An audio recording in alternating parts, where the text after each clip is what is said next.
Жртви на семено насилство, приматели на социјална помош, деца без родители се само дел од ранливата категорија на граѓани кои во иднина ќе можат да аплицираат за субвенционирање при работа. Имено денеска министерот за труд и социјална политика Диме Спасов ја презентираше новата мерка на ресорното министерство со соцел вработување на овие лица од ранливите категории за кои државата ќе обезбеди месечна плата од 17.000 динари, а паралелно на стопанственикот ќе ги рефундира средствата за придонеси.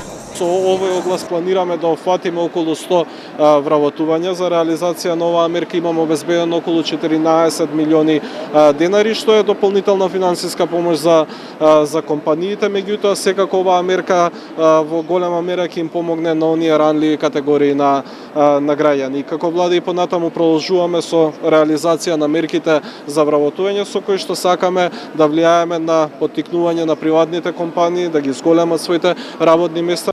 Новата мерка за субвенционирање при вработување денеска беше презентирана на саемот за вработување во Радовиш.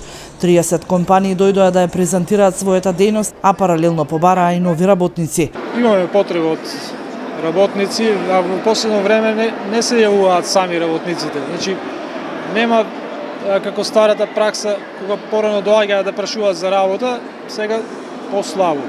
Значи, затоа ја користиме можноста преку Заводот за вработување да се вклучат како посредници за да ни обезбедат работници. Невработените дојдоа во голем број. Се надеваат дека токму тука ќе го најдат своето идно работно место. Јас сум невработена, да, завршено. Па се надеваме дека ќе се вработиме преку ваквите заеми. Бидејќи сум дипломиран професор по англиски јазик и невработен, тешко дека ќе најдам замене. Гледам дека претежно бараат општи работници, дали ќе е за ткаење, за шиење, за кроење.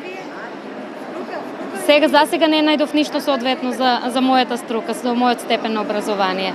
Стажот ми не достига до 15 години и аз сум 56 години веќе, ќе не може да добавам ред да идам у пензија.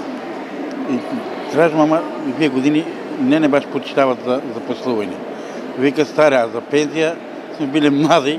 До крајот на годината Министерството за труд и социјална работа заедно со Агенцијата за вработување ќе реализира уште 3 вакви саеми во Гостивар, Скопје и Куманово.